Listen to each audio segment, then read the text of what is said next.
Israel के सबसे बड़े हामी अमेरिका ने भी इसराइल को आंखें दिखाना शुरू कर दी। अमेरिकी सदर जो बाइडन ने इसराइल को खबरदार करते हुए कहा कि अगर गजा के शहर रफा पर ज़मीनी हमला किया गया तो इसराइल को हथियारों की फ्राहमी रोक देंगे। अमेरिकी खबर रसां इदारे को दिए गए इंटरव्यू में अमेरिकी सदर जो बाइडन ने कहा कि अगर इसराइल रफा में जाता है तो वो हथियार फ्राहम नहीं करेंगे जो तारीखी तौर पर रफा से निमटने के लिए इस्तेमाल होते रहे हैं। जो बाइडन ने कहा कि हम इस बात को भी यकीनी बना रहे हैं कि इसराइल पर माजी जैसा हमला दोबारा ना हो। अमेरिकी सदर जो बाइडन का कहना था कि हम इसराइल को हथियार और बम गोले फ्राहम नहीं कर रहे और इस हवाले से इसराइली सदर और जंगी काबीना को भी आगाह कर दिया गया है। जो बाइडन ने गजा में शहरों को मारने के लिए अमेरिकी हथियारों के इस्तेमाल का इतराफ़ भी किया है।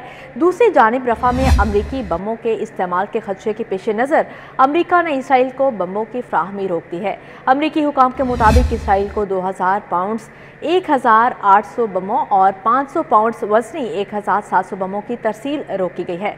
अमेरिकी हुकाम का कहना है कि उनकी खसूसी तवज्जो 2000 पाउंड बमों का इस्तेमाल रोकने और गुंजान आबादी वाले इलाकों में इन बमों के असरात रोकने पर है जो गजा के दिगर इलाकों में देखे गए हैं।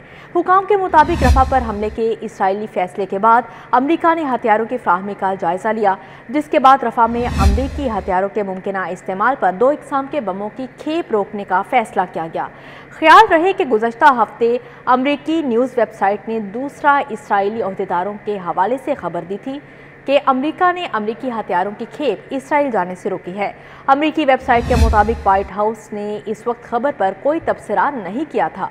उधर इसराइली वज़ीर आज़म बिन्यामीन नेतन्याहू के मुज़ाकरात के बावजूद रफा में ज़मीनी ऑपरेशन की हठधर्मी ताहाल बरकरार है। इसराइल वज़ीर आज़म नेतन्याहू का कहना है कि हमास को ख़त्म करने के लिए रफा क्रॉसिंग पर कब्ज़ा अहम है। नेतन्याहू ने कहा कि यरगमालियों की रिहाई के लिए हमास पर फ़ौजी दबाव बढ़ाना लाजमी है। दूसरी जानिब रफा में ज़मीनी ऑपरेशन शुरू करने के इसराइली इदारे पर चीन ने तशवीश का इजहार करते हुए कहा कि इसराइल आलमी बरादरी के मुतालिबात पर तवज्जो दे और रफा पर हमले रोके। जर्मनी ने भी रफा ऑपरेशन के हवाले से अपने तहफ़्फ़ुज़ात का इजहार कर दिया।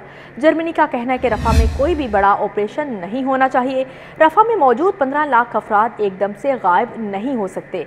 एमनेस्टी इंटरनेशनल का कहना है कि आलमी बरादरी रफा ऑपरेशन रुकवाने और इमदाद बढ़ाने के लिए इसराइल पर दबाव बढ़ाए। एमनेस्टी इंटरनेशनल के मुताबिक इसराइली फ़ौज ने रफा में हमले किए, सरकारी इमारतों को भी निशाना बनाया और 50 से ज़्यादा फ़लस्तीनी शहीद कर दिए। इसके अलावा रफा और करम अबू सालिम क्रॉसिंग से गजा आने वाली इमदाद भी रोक दी गई।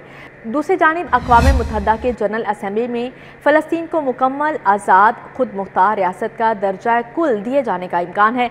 अक़वाम मुत्तहिदा के जनरल असम्बली में करारदाद मुत्तहिदा अरब इमारात की जानिब से पेश की जाएगी, जबकि जनरल असम्बली के 140 अरकान पहले ही फ़लस्तीन को बतौर रियासत कबूल कर चुके हैं। फ़लस्तीन को मुकम्मल रुकन बनाने की करारदाद अमेरिका ने सलामती कौंसल में वीडियो कर दी थी। इमारात की करारदाद में सलामती कौंसल से फैसले पर नज़रसानी का मुतालबा किया जाएगा। जनरल असम्बली से करारदाद मंजूर होने के बावजूद फ़लस्तीन को वोट का हक नहीं मिल सकेगा।